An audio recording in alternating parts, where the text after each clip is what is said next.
रिक्षा चालक मालक बंधूंनो आणि माझे सहकारी लावडे सर. ॲक्च्युली हा मुद्दा जो तुम्ही आज माझ्याकडे निवेदन दिलं त्या निवेदनाच्या मधली जे मुद्दे आहेत त्या मुद्द्यांच्या बाबत ज्यावेळेस 9 तारखेला मीटिंग झाली माननीय परिवहन मंत्र्यांनी मीटिंग घेतली. आमच्या बऱ्याच कार्यालयामार्फत तसेच आपल्या पण कार्यालयामार्फत हा मुद्दा मंत्री महोदयांच्या निदर्शनास आणून दिलेला आहे की आपल्या संघटनेचं जे काही म्हणणं आहे की सभासद फी भरणं हे रिक्षा चालकासाठी जास्तीचं आहे किंवा तो रिक्षा चालक ते भरू शकत नाही आणि त्यामुळं सभासद होण्यासाठी लोकांची नाखुशी दिसून येत आहे. त्या लेवलला परिवहन मंत्री साहेबांनी त्यांच्या अधीनस्थ असणारे सर्व अधिकारी किंवा मंत्रालयातील अधिकारी यांच्याबरोबर सुद्धा बैठक घेऊन यामध्ये काही मार्ग काढता येईल का त्याबाबतचं एक आश्वस्त किंवा सूचना त्या लेवलला केलेल्या आहेत. परंतु एक शासनाची एक चांगली योजना किंवा शासन तुम्हाला काहीतरी देण्याचा प्रयत्न करते. मला असं वाटतं मागच्या 20 वर्षापासून ज्या पद्धतीचं एक कल्याणकारी मंडळ असावं रिक्षा आणि बाकीच्या चालकांसाठी असं जे काही शासनाकडे पाठपुरावा केला जात होता त्याचाच एक भाग म्हणून हे कल्याणकारी मंडळ स्थापन करण्यात आलं. याच्यामध्ये ज्यावेळेस एखादी गोष्टी तयार होते त्यावेळेस सुरुवातीला त्या गोष्टीमध्ये बरेचसे चुका असू शकतात किंवा त्यामध्ये बऱ्याचशा गोष्टींमध्ये क्लॅरिटी असू शकत नाही. परंतु ज्यावेळेस हा संघटनेच्या बाबतीत किंवा तुमच्या इतर मोठ्या संघटनेच्या बाबतीत जो काही मेसेज वरच्या लेवलला जाईल त्यानुसार ही जी काही योजना तयार केली आहे त्याच्यामध्ये निश्चितपणे बदल केले जातील. ते बदल तुम्हाला शेवटी तुम्ही महत्त्वाचे ह्या मंडळासाठी.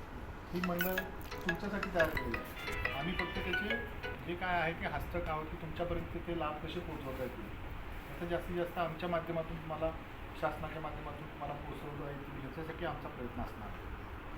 निश्चितपणे तुम्ही आज जे निवेदन दिलेलं आहे त्या निवेदनाचं या कार्यालयामार्फत वरिष्ठ कार्यालयाकडे पाठवून त्यांना पाठपुरावा करण्यासाठी प्रयत्न आमच्या मार्फत निश्चितपणे असतील. त्याचबरोबर हा तुमचा जो काही आग्रहाचा आणि हक्काचा भाग आहे तो तर मी निश्चितपणे तुमच्यासाठी करणारच आहे. पण त्याचबरोबर तुम्ही काही जी रिक्षा चालवत आहे किंवा बारामती शहरामध्ये किंवा दौंड शहरामध्ये इंदापूरमध्ये तर आपण दरवेळेला मी मागे 1.5 वर्षापासून इथं जॉईन झाल्यापासून तुमच्या माध्यमातून आपण सगळ्यांना हे आवाहन करतो की रिक्षा चालवताना नियमांचं पालन करा. कारण बहुतांश वेळा मी जेव्हा जातो ना तर निगवण रोडवर सुद्धा बऱ्यापैकी रिक्षा चालक हे युनिफॉर्ममध्ये नसतात. बरेचसे बॅच बिल्ला जेवढं कार्ड असेल ते सुद्धा अडकवलेलं नसतं किंवा वाहतुकीच्या नियमांचं पालन करताना दिसून येत नाही. मग आता मला कसं होतं की दरवेळेला आपल्याला कायद्याचा बडगा उगारणं आणि तुम्हाला दंड करणं आणि हे परत आमच्याच मनाला दुखतं की यार ह्यांच्या हातावरचं पोट आहे आणि परत त्यांच्यावरच आपण जर कायदा दाखवला तर ह्या लोकांना त्यांचं जीवन जगणं अवघडून जातं. म्हणून माझ्यातर्फे आमच्या कार्यालयाच्या तर्फे आणि शेवटी काय होतं माझ्याकडे 20 इन्स्पेक्टर आहेत ते रस्त्यावर फिरत असतात. मी प्रत्येकाला सांगू शकणार नाही.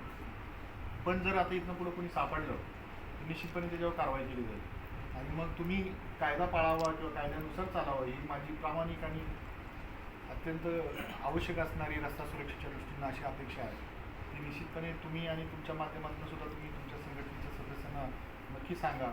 तुम्ही जसं म्हणला तसं ह्यावर्षी मे बी कार्यक्रम जास्त झाल्यामुळं किंवा माझ्याही स्वतःच्या वैयक्तिक धावपळीमुळं मलाही थोडंसं तुमच्याकडं लक्ष राहिलं नाही असं मी त्याबद्दल खेद व्यक्त करतो आणि त्याबद्दल मी स्वतः तुमचे दिलगिरी व्यक्त करतो. पण येणाऱ्या काळामध्ये निश्चितपणे आपण तुमच्या माध्यमातून चांगल्या प्रकारचे कार्यक्रम घेऊन रस्ता सुरक्षिततेच्या विषयी जनजागृती करणं आणि तुम्हाला सगळ्यांना नियम काय असतात आणि नियम कसे पालन करायचे याच्याबद्दल कायदेशीर काय गोष्टी असतात त्या निश्चितपणे सांगू.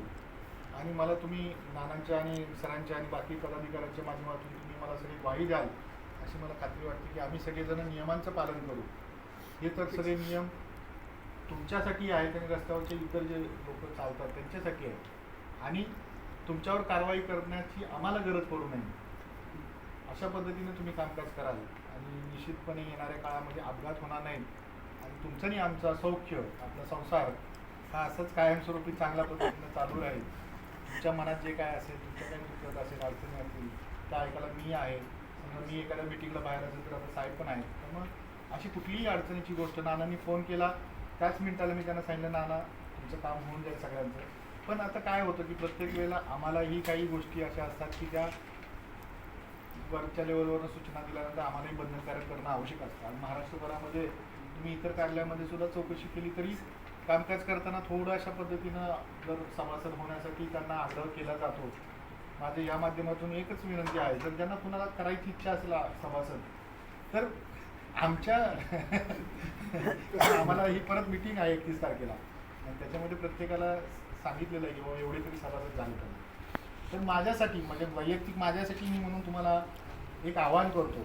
नानांनी आणि सरांनी मला 1.5 वर्ष बघितलं आहे, मी त्यांना किती कशा पद्धतीने सहकार्य करतो. निदान एक 20-25 तरी सभासद मला मिळावेत आणि त्या मीटिंगमध्ये बोलण्यासाठी मला वाव राहावा अशी माझी एक धामक आणि तुमच्याकडून एक तुमच्यातला एक सदस्य म्हणून माझी एक अपेक्षा आहे, अशी माझी वैयक्तिक इच्छा आहे.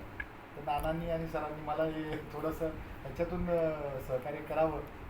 आणि आज या ठिकाणी मला दुसरी गोष्ट सांगायची इच्छा आहे की सकाळी येताना मी गाडीतून पुण्यावरून आलो मी आज, तर सरांचा फोटो बघितला, DP बघितला, तर सरांना समाजभूषण म्हणून पुरस्कार प्राप्त झालेला आहे.